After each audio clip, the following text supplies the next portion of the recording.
नमस्कार, चिंतन institute of education में आपका स्वागत है। आज मैं नेट फर्स्ट पेपर के अंतर्गत लॉजिकल रीजनिंग में प्रतिवर्तन के नियम बताने जा रहा हूं। प्रतिवर्तन, पिछली वीडियो में मैंने परिवर्तन बताया था। परिवर्तन जहां एक और हम यह देखते हैं कि परिवर्तन अनुमान का ऐसा अनुमान होता है जिसमें हम जो हमारा आधार वाक्य होता है उसके उद्देश्य और विधेय दोनों को ही आपस में इस प्रकार से हम स्थानांतरित कर देते हैं। उनके स्थानों को उद्देश्य के स्थान पर आए हुए पद को विधेय के स्थान पर, विधेय के स्थान पर आए हुए पद को उद्देश्य के स्थान पर इस प्रकार से हम स्थानांतरित करते हैं कि उसका अर्थ परिवर्तित ना हो। ठीक है, तो ये हमारा परिवर्तन रहा।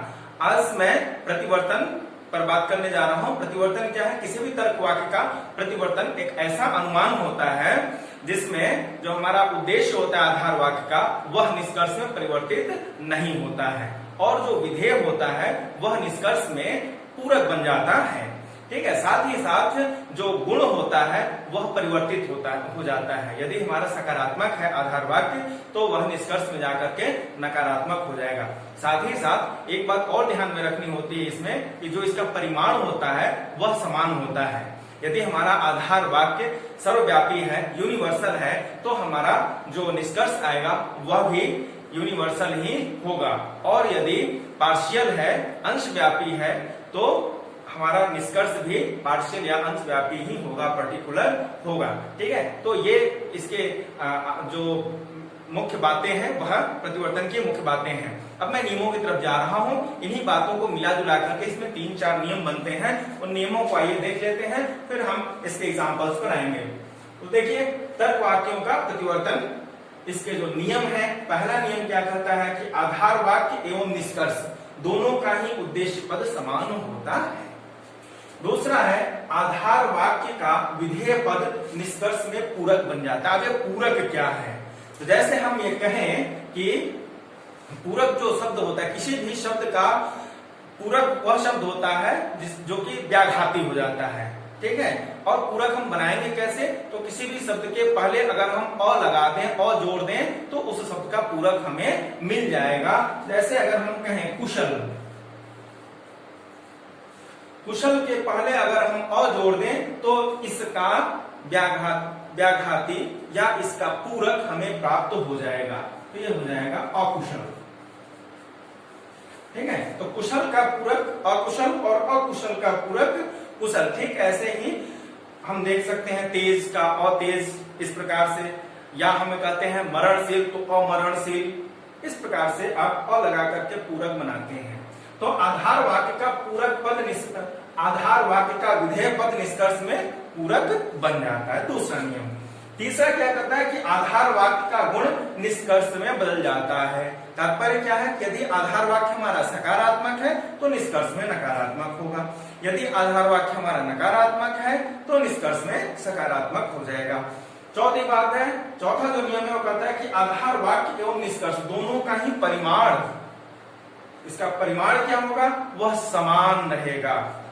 अगर यूनिवर्सल है, सर्वव्यापी है, तो निष्कर्ष भी यूनिवर्सल सर्वव्यापी होगा। और यदि वह पार्टिकुलर है, पार्शियल है, अंशव्यापी है, तो हमारा निष्कर्ष भी पार्टिकुलर या अंशव्यापी रहेगा। ठीक है, तो ये 4 नियम हैं। अब मैं एक एग्जांपल से आपको समझाने जा रहा हूं। देखें, मैं एक एग्जांपल लेता हूं, बताऊं सभी मजदूर कुशल हैं।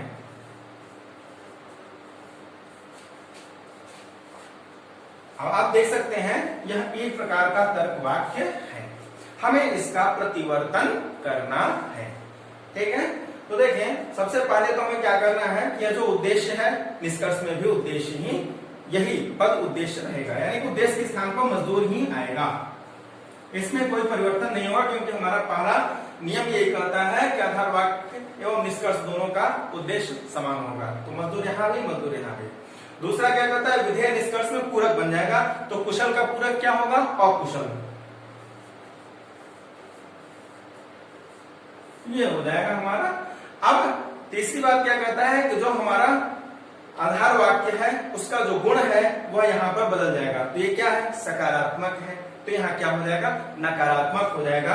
यानी कि एक ये क्या हो जाएगा, ई में परिवर्तन हो जाएगा इसका, ठीक है। ई तर्क वाक्य में कि कोई मजदूर अकुशल नहीं है, ठीक है। तो ये परिवर्तन हो गया हमारा ई में। तो आप ये देख सकते हैं इस प्रकार से हम प्रतिवर्तन करते हैं। सभी मजदूर कुशल हैं, इसका प्रतिवर्तन, ए का प्रतिवर्तन ई में होगा। कोई मजदूर अकुशल नहीं है, ठीक है। अब हम नेक्स्ट, अब इसके बाद जो 4 प्रकार के हमारे मानक आकार हैं, मैं उन चारों ही प्रकार का आपके सामने यहाँ पर उदाहरण देने जा रहा हूं। ध्यान से देखें उसे और इन चारों नियमों को याद किए रखें।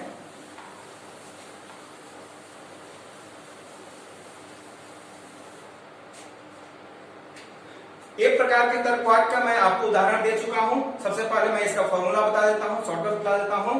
देखिए, ए का जब हम प्रतिवर्तन करते हैं तो ई में होता है, ई का जब हम प्रतिवर्तन करेंगे तो वह ए में होगा, आई का प्रतिवर्तन करेंगे तो ओ में होगा, और ओ का प्रतिवर्तन करेंगे तो वह आई में प्रतिवर्तित होगा, ठीक है।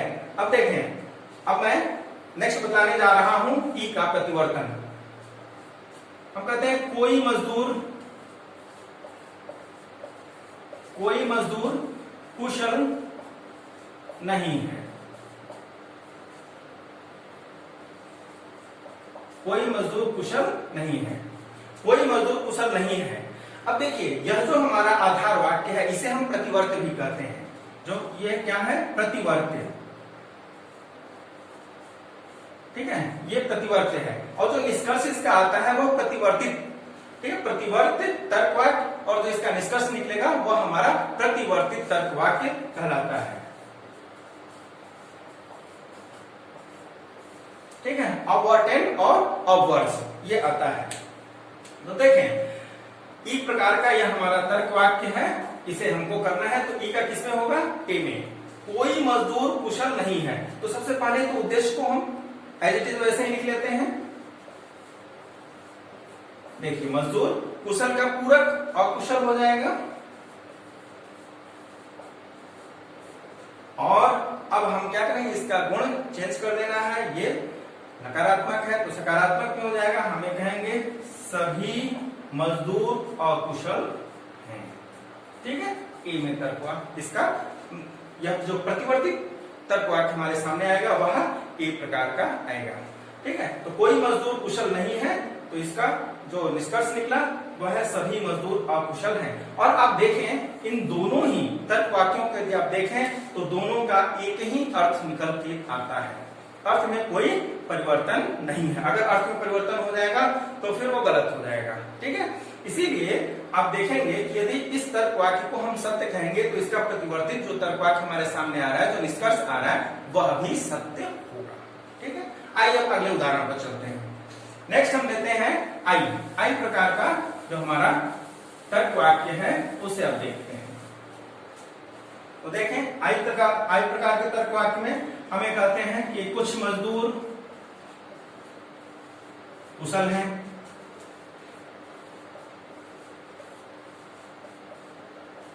कुछ मजदूर कुशल है, हमारा आई प्रकार का तर्क वाक्य है। अब इसका हम प्रतिवर्तन करेंगे तो ओ में आएगा। देखिए, इसके बाद की तरह उद्देश्य की जगह पर मजदूर को लिख देंगे हम, इसमें किसी प्रकार का कोई परिवर्तन नहीं, यह कुशल से अकुशल हो जाएगा, कुशल का पूरक। और यह कुछ मजदूर कुशल है, सकारात्मक है, तो यह नकारात्मक में होगा, लेकिन नकारात्मक परिमाण हमारा समान होना चाहिए। ये देखें, अंशव्यापी है तो अंशव्यापी नकारात्मक यानी कि ओ, तो ये क्या हो जाएगा, कुछ मजदूर अकुशल नहीं है। ये इस प्रकार से हम आई का करेंगे, आई का परिवर्तन ओ में होगा, ठीक है। ठीक ऐसे ही हम ओ का भी करेंगे, ओ का प्रतिवर्तन आई में। देखिए, ओ के लिए हम कहते हैं कुछ मजदूर कुशल नहीं है,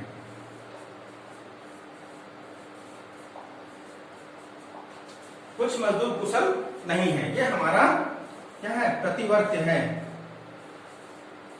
जिसको कि हमें प्रतिवर्तित करना है। या ओ प्रकार का है। इसका आई में होगा तो क्या बन जाएगा, कुछ मजदूर कुशल का पूरक अकुशल, कुछ मजदूर अकुशल हैं। ठीक है, ये आई में प्रतिवर्तित हो गया। तो इस प्रकार से आप जो भी आधार वाक्य हैं, तर्क वाक्य हैं, उनका आप प्रतिवर्तन करेंगे। ठीक है, आप देखेंगे जब भी नेट में प्रश्न पूछा जाता है, दो आधार वाक्य देकर के निष्कर्षों को दे देते हैं और कहते हैं कि निम्नलिखित में से कौन से निष्कर्ष हमारे सत्य निकल रहे हैं, तर्क संगत है या नहीं है। तो कभी कभी हमें यह भी देखना होता है कि जो हमारा आधार वाक्य है उसी का कन्वर्जन या ऑबवर्जन, परिवर्तन करके या प्रतिवर्तन करके दे देते हैं। ठीक है, तो उसे भी हमें पहचानना है। यदि आप परिवर्तन और प्रतिवर्तन के नियमों को ध्यान में रखेंगे तो उसे आप नियमों के आधार पर तुरंत आप पहचान लेंगे कि यह हमारे कौन से आधार वाक्य का यह परिवर्तन है या प्रतिवर्तन है। ठीक है, तो जो भी आधार वाक्य का परिवर्तन या प्रतिवर्तन आता है वह सत्य होता है, तर्क संगत होता है। ठीक है, तो इस प्रकार से इस वीडियो में मैं आज आप लोगों के सामने प्रतिवर्तन को रखा, प्रतिवर्तन के बारे में बताया, उसके नियमों को बताया। अब मैं अगली वीडियो में कुछ अन्य प्रश्नों के साथ आऊंगा, जहां पर कि मैं आप लोगों को जो न्याय निगमन के प्रश्न हैं उनके साथ ही साथ इन दोनों नियमों के आधार पर जो उसमें निष्कर्ष आ रहते हैं उनको इंगित करते हुए अभ्यास करवाऊंगा। आज के लिए इस वीडियो में इतना ही।